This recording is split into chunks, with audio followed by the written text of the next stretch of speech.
Moja kwa moja, kama tulivyokwisha kukuahidi kwamba tutakwenda kuungana na mtumishi wa Mungu Prophet Mwanisenga atakwenda kutusalimia, lakini mbali ya kutusalimia pia tutakwenda kuzungumza naye mambo kadha wa kadha, maana kuna watu pia huko TikTok lakini pia YouTube wamekwenda kufaidika katika ili kongamano la Paulo na Sila.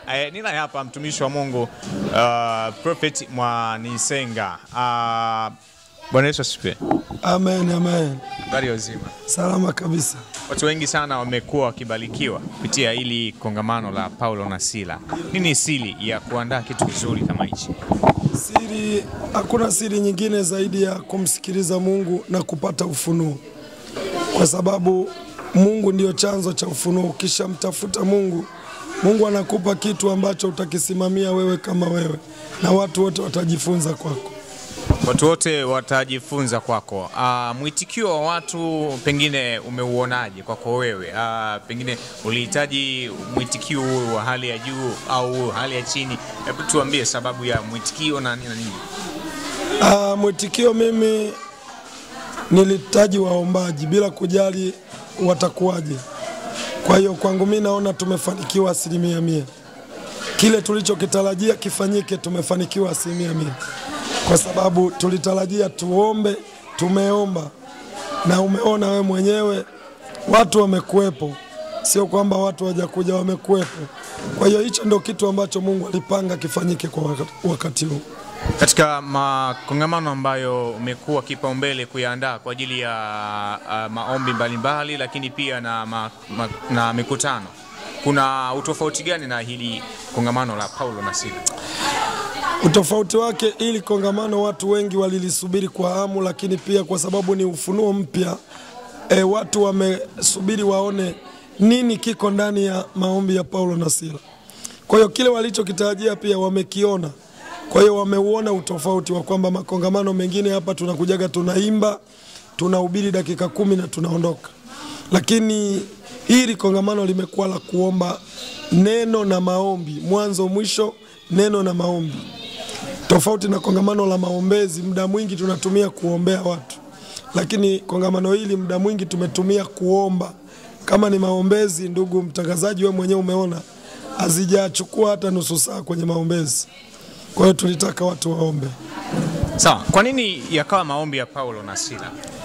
Maombi ya Paulo na Sila yalikuwa ni maombi ambayo yaliweza kuwafanya Paulo na Sila watoke gerezani bila usaidizi wa mtu yeyote.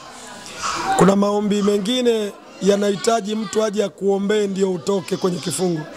Lakini maombi ya Paulo na Sila hayakuhitaji mtu yeyote, yalihitaji nguvu ya Mungu itakayowainua wao watoke kifungoni. Kwa hiyo ndio maana Mungu alitupa neno Paulo na Sila kusudi tuinue kizazi cha mashujaa waombaji wenye wataomba bila kutegemea imani ya mtu mwingine. Kituo kinachofuata ni wapi? Maana kongamano hili umelielezea kwa aina ya ukubwa wake, na kwa sasa hivi tunaamini kuna vitu vingi sana ambavyo vinaajiri kutoka kanisa la Nuru ya Uzima. Nini ambacho kwa baadaye, muda miezi inayokuja au mwezi unaokuja, kitu gani ambacho kinachotaraji kujiri hapa Nuru ya Uzima? Mwezi wa 6 tutakuwa tena hapa na kongamano kubwa la maombi ya Paulo na Sila. Tulitegemea kuwa na wageni kutoka Kongo, lakini ningekufungulia simu zangu ungeona, labda kwa ushahidi tu ndio pia wewe ukawaambie watu ambao pengine walikuwa wasadiki. Unaona, tulikuwa na askofu huyu anaitwa Msaada kutoka Goma DRC, ambaye yeye alikuwa anakuja na waombaji zaidi ya 20. Lakini nini kimemkwamisha? Anasema Bwana Yesu asifiwe, sisi wazima kiroho na mwili pia. Salamu zetu zifikie kwa jamaa la Mwanisenga, hata jamaa la kiroho. Nataka uniombee Mungu anifungulie mlango wa kukanyaga udongo huo wa Tanzania. Mlango wa pasipoti imefungwa, lakini naamini muujiza. Mbarikiwe. Yesterday ni message ya jana.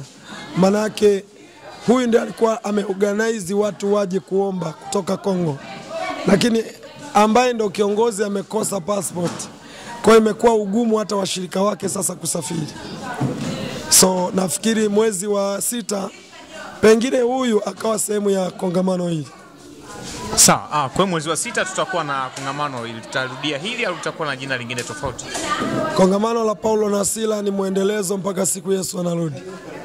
Muendelezo. Ni muendelezo. Sawa, sisi tusikuchoshe kwa wakati huu, uwe na wakati mzuri wa kupumzika, lakini una neno lipi la kuambia watazamaji ambao kutoka mwanzo walikuwa wakitufuatilia?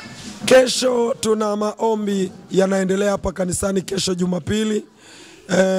Ibada zinaendelea, sio kwamba tunavyosema mwezi wa 6 tunarudi. Ibada zinaendelea. Hapa ni madhabahu, ni kanisa, ibada zinaendelea. Kwa hiyo tutaendelea na ibada huku tukingoja kongamano, lakini sio kwamba makongamano mengine hayo yatakuwepo. Makongamano mengine yatakuwa ni ya maombi na maombezi, lakini kongamano la maombi la watu kuomba litakuwa mwezi wa 6, mwezi wa 9 na wa 12. Yeah. Okay, sawa. Tunashukuru sana mchungaji, unaweza ukaambia neno la kuaga.